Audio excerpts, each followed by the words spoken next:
Thank you mga kaibon. Maraming salamat po. Welcome back sa YouTube channel natin mga kaibon. Kumusta po kayong lahat mga kaibon? For today's video, sasagot ulit tayo ng katanungan ng mga kaibon natin. Mga kaibon, pasensya na kayo kung ngayon ko lang po masasagot itong katanungan ng mga kaibon natin. Medyo busy rin po tayo sa trabaho. Kaya po ngayon lang tayo makakasagot ng mga katanungan ng mga kaibon natin. Ito po yung unang tanong sa akin ng kaibon natin. Ang tanong: Good day po idol, pa-ID po, par blue o pakak, ang kapares, green o pahen. Nakapagpalabas po sila ng tatlong red eye at isang itim ang mata. Ano po ang ID ng inakay nila at parents? Yung tatlong red eye ba 6-link hen at yung isang itim ang mata 6-link cock po ba? Maraming salamat idol, dami akong natututunan lahat ng video mo. Newbie lang po ako, salamat po ulit idol. Mga kaibon, disclaimer lang po. Ang isi-share ko dito ay base lamang po ito sa kaalaman ko at karanasan ko po sa pag-aalaga ng mga ibon. Meron si Sir Parisan na par blue o pakak. Ang kapares, green o pahen. Nakapagpalabas daw ng tatlong red eye. So unahin muna natin ito na painakay ni Sir. So ang parisan ni Sir, par blue o pakak, ang kapares green o pahen. So naglabas ng red eye. So dapat malaman muna natin kung ang nilabas ba na red eye ay ino or pale follow. So dahil hindi siguro alam ni Sir kung merong history ng ino or kaya naman pale follow ang parent, baka nabili lang niya. So bali ang parent niyan, kapag po ang nilabas niyan ino, automatic po yan na split po yan sa ino yung parent po na dalawa. So halimbawa po ang nilabas niyan pale follow, so automatic din po yan na naka-split po sa pale follow ang parent dahil po naglabas ng red eye. So dapat ang importante dito malaman muna natin kapag malago na yung balahibo or may malaki na, kung ang nilabas ba ay ino or pale follow para po ma-ID natin. So dito naman sa tanong ni Sir kung 6-link, wala po, hindi po yan maglalabas ng 6-link. Automatic po dahil parehong opaline ng parent, lahat po ng ilalabas po niyan puro po opaline. Halimbawa po, ino po yan na anak na red eye. Ngayon, ang magiging ID po niyan, kung lutino man yan, is lutino opaline. Halimbawa naman kung pale follow po yan, magiging ID po niyan opa pale. So ang magiging ID po niyan kapag po naging ino po yan, automatic po halimbawa kung lutino siya, ang magiging ID po niyan lutino opa split po sa par blue. So yan po ang magiging ID kapag po lutino opa yung mga red eye. Halimbawa naman po opa pale yan, for example green opa pale. Ngayon ang magiging ID po niyan green opa pale split po sa par blue. Doon naman sa hindi po pula ang mata, non-visual red eye, ang magiging ID po niyan opaline. For example green yan, kung ino yung mga kapatid niya, lutino opa yung mga kapatid niya, ang magiging ID po ng kulay itim ang mata, for example green opaline, possible split ino. Halimbawa po mga opa pale ang kapatid, for example mga green opa pale. Ngayon halimbawa yung non-visual red eye, yung kulay itim ang mata, halimbawa green, ang magiging ID po niyan green opaline, possible split pale, split par blue. So sa ganitong klase po ng parisan Sir, hindi po yan maglalabas ng 6-link dahil po ang parent niyang back to back opa. So lahat po na magiging anak po niyan opaline, mapa-visual man or non-visual. So balitaan nyo na lang po ako kung halimbawa malaki na or makikita na natin yung balahibo. Mas maganda kung talagang kita na lahat ang balahibo.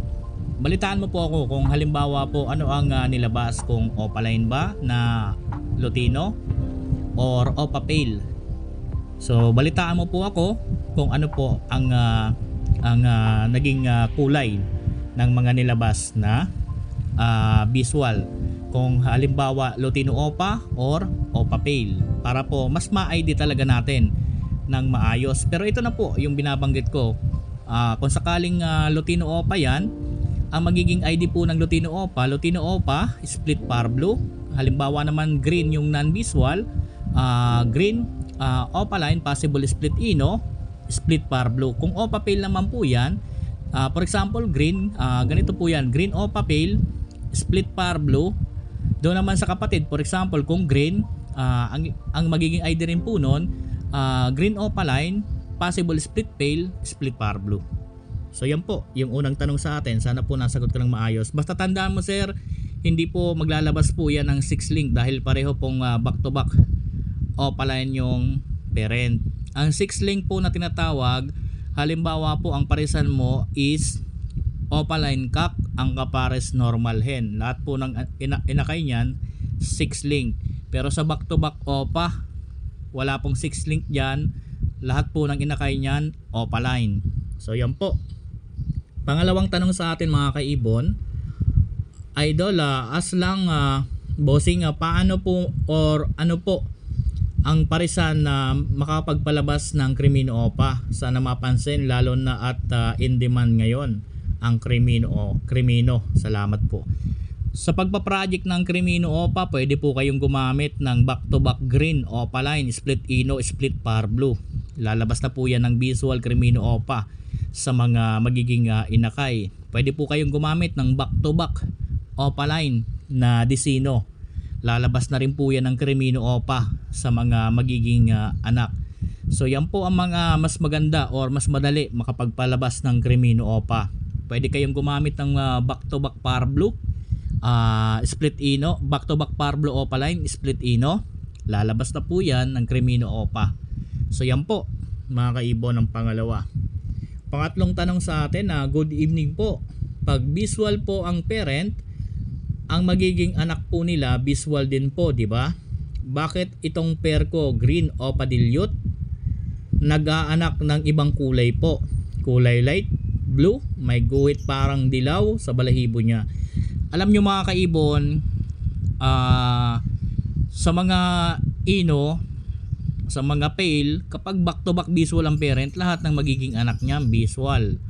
Pero sa mga ganitong kulay ang pinag-uusapan, halimbawa ang back to back green mo naka-split yan sa par blue, lalabas yan ng par blue na dilute sa mga inakay. Halimbawa yung green mo parehong naka-split din sa blue, lalabas yan ng blue sa mga inakay. So dyan sa parisan mo sir, merong naka-split dyan na ibang kulay, kaya po naglalabas yan ng ibang kulay. Normal po yan. Kapag kasi naka-split ang isang ibon sa ibang kulay, maglalabas po yan sa mga inakay. So yan po, ito po yung pang-apat na katanungan sa atin ng kaibon natin. As lang idol, ikalawa ko na tong tanong, green dilute cock pares par blue Opa dilute split pale. Ano po ang magiging ID ng mga inakay nila? Salamat po idol. So walang dugong opaline ang green dilute cock ni sir. Ngayon ang kapares par blue Opa dilute. So para sa akin sayang. Mas maganda sana kung itong par blue Opa dilute mo, maparisan mo po ito ng meron dugong opaline. So ang magiging inakay lang po nito ganito. Lalabas po ito ng green dilute split par blue. So yan po ang ilalabas niyan, green dilute split par blue possible split pale. So yan po ang pwedeng i-anak ng ganitong klase ng parisan. Kapag nag-cock, automatic split opa yon. Kapag nag-hen, automatic normal. Dahil wala naman dugong opaline yung cock mo, kaya ganyan lang magiging anak niyan. Green dilute, normal na hen, possible split pale. Green dilute split opa, green dilute normal hen, split par blue, possible split pale. Tapos green dilute split opa, split par blue, possible split pale. So yan lang po ang pwedeng ilabas. So sayang ang par blue mo, napakaganda pa naman ng mga Parblo o dilute. Dapat maparisan mo man lang yan kahit na Parblo o split dilute, kahit na split lang sa dilute para magbuga ng Parblo o dilute. Hindi pa maglalabas ang ganitong klase ng parisan ng visual OPA, kaya medyo para sa akin nanghihinayang, pero nasa sa inyo po yan sir, goods naman yan. Dahil lahat naman ibubugay niya na dilute na rin. Ito yung panghuling tanong sa atin mga kaibon. Good day po sir. Ask ko po sana kung ano ang dapat gawin para maging active sa sex drive daw yung mga kak. May pair daw kasi sir na banded na, at banded pair naman palagi naman daw nagsusubuan, then nag-egg naman daw yung hen pero di per tail. Di ko po din na o-observe na nagme-mate sila. Ang na-observe ko po ay nagpapapatong ang hen pero di pinapatungan ng kak, at ang ginagawa ay kinukutuhan. So mga kaibon, hindi natin masasabi kung kailan mag-iinit ang kak. Hindi rin po ako gumagamit ng mga pampainit ng yan sa mga alaga natin. Sa akin, normal breeding lang. Ang importante kasi sa mga alaga natin, nasa kondisyon ng katawan para maging ready palagi sa breeding. Alam mo nyo kasi mga kaibon, na ipapaliwanag ko na to dati, na ang kak, kinakailangan dapat ang kak ay maganda ang katawan. Talagang mataba dapat ang kak at healthy talaga ang kak. Kasi isipin nyo mga kaibon, inaabot ng 5 minutes binibiran niya yung hen. Kung ang kak mo payat, pagbagsak niyan, hindi rin makatayo, hindi rin yan makalipad. Pero kung nasa kondisyon ng mga katawan ng kak ninyo talagang maganda, napakagandang tingnan, pagkatapos lilipad pa yan, makikita mo kung paano magpahinga. Pero yung mga wala sa kondisyon ang katawan na kak, halos hindi nga matapos. Minsan hindi talaga nila yan natatapos dahil hindi kaya. Tapos minsan kung natatapos din naman, halos hindi na makatayo. Nandyan lang kumbaga parang lalaglag. Kaya po ang kinakailangan lang sa mga alaga natin, i-condition nyo lang ang katawan. I-condition nyo, pagandahin nyo ang katawan, and then mag-vitamins kayo araw-araw sa mga alaga po ninyo, and then gulay. Kapag kasi napakaganda ng katawan ng mga alaga natin, healthy rin po ang mga inakay. Mataas kasi nakukuhang nutrients na nagmumula sa parent. Ngayon, kahit tuloy-tuloy na breeding, wala pong problema. Kasi po, napakaganda po ng katawan ng mga alaga natin. Walang magiging problema kahit na pababa pa lang or hindi pa nakakababa yung mga inakay, nangingitlog na uli ang hen. Dahil po, maganda ang katawan or malalakas, healthy yung mga alaga natin. Pero kapag po payat ang mga alaga natin, matagal bago mag-breed. Kagaya niyan na kay sir na hindi pinapansin yung hen kahit di pa na ng dipa. Kasi alam naman niya na hindi niya kaya. Wala sa kondisyon ang katawan niya. Pero kung nasa kondisyon yan, talagang ready yan. Kaya bago tayo mag-breed, siguraduhin na nasa kondisyon po ang katawan ng mga alaga natin.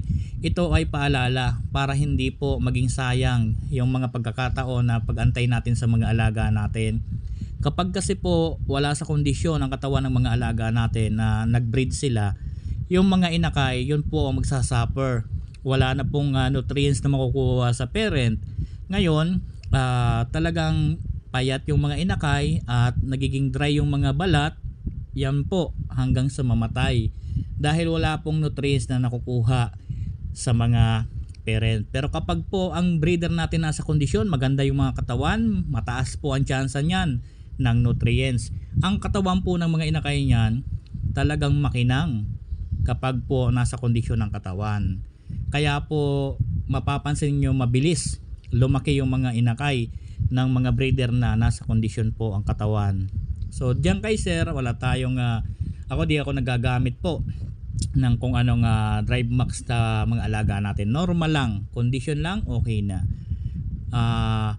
Patabain mo lang po yan, antayin mo, talagang bibira po yan sa hen. So hanggang dito muna yung video natin Maraming salamat po. Happy birthday po sa ating lahat. God bless po sa ating lahat mga kaibon. Thank you po.